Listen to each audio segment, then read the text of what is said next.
on the best-selling novel, Mindhunter. And it really made me think this genre is so popular at the moment. Why do you think that is? It's an interesting question. People's fascinations with serial killers, where does it come from?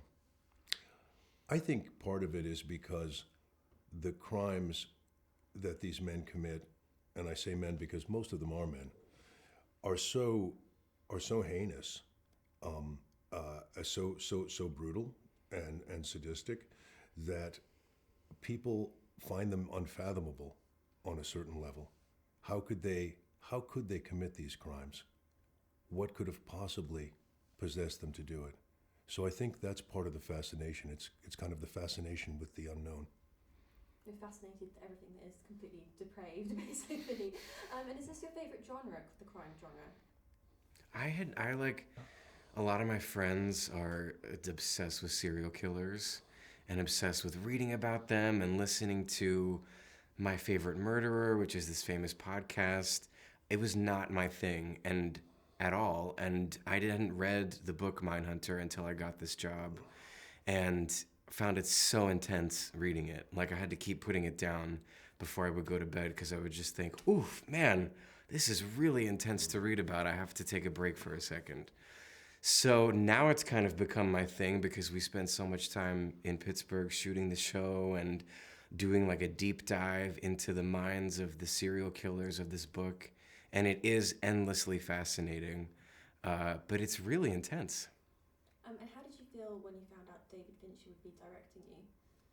That was the first thing that drew me to it. I mean, David Fincher could be directing anything, and I would beg to be a part of it because he's such a genius and visionary.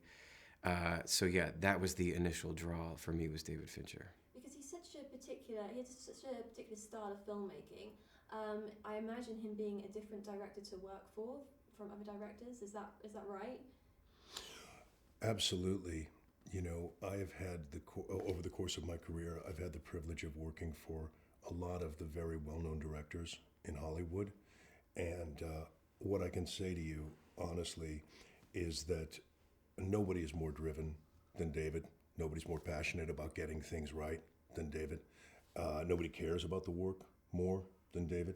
So it's very exciting to work with David. You really have to bring your A game and do your very best every single day because it's a privilege to work for a filmmaker of his caliber.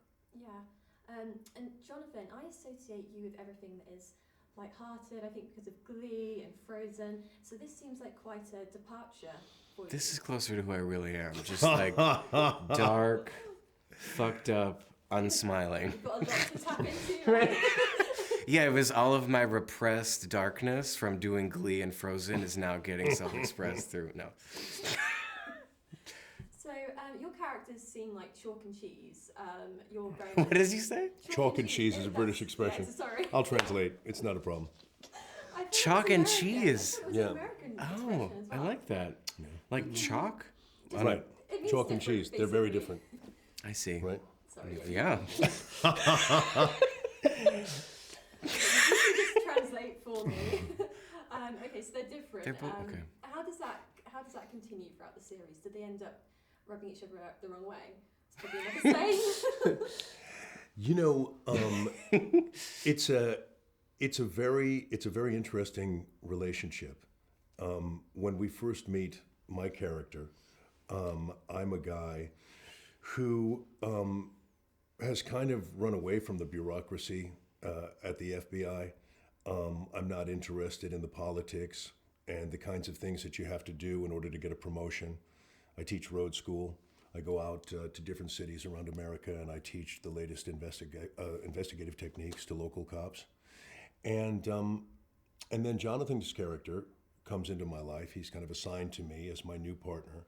And he has some very, very fresh, very new ideas about the work that we do. And I sort of, because of his presence in my life, it sort of rekindles in me, my desire to be an FBI agent, and so it's a real revelation for me having Jonathan kind of like shake my world up. And this is quite a heavy question for so early in the morning, but do you agree with your characters that we have a lot to learn from psychopaths, or from talking to psychopaths anyway?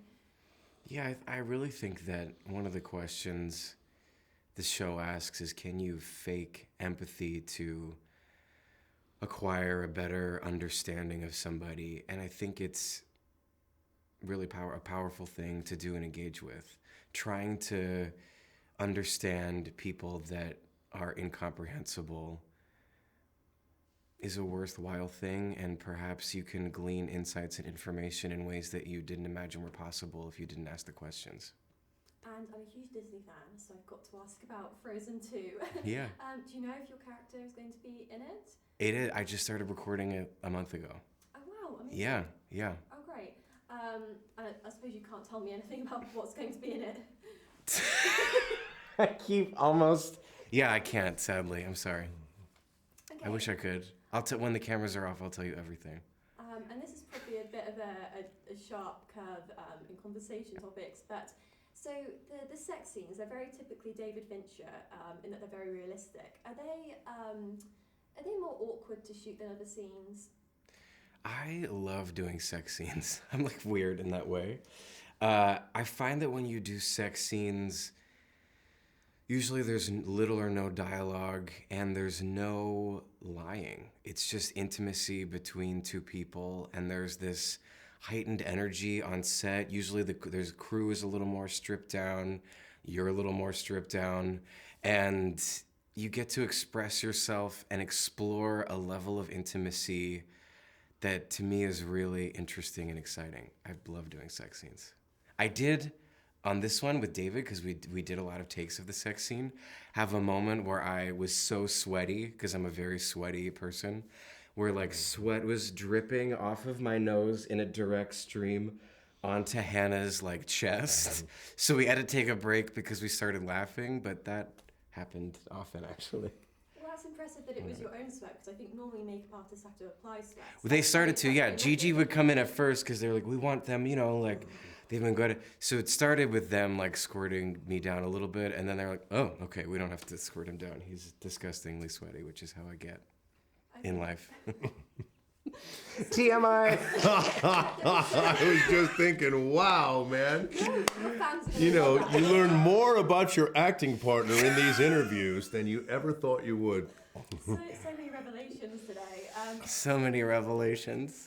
So you must be so excited about Series 2 being commissioned. Where would you like it to go if you could write it yourself?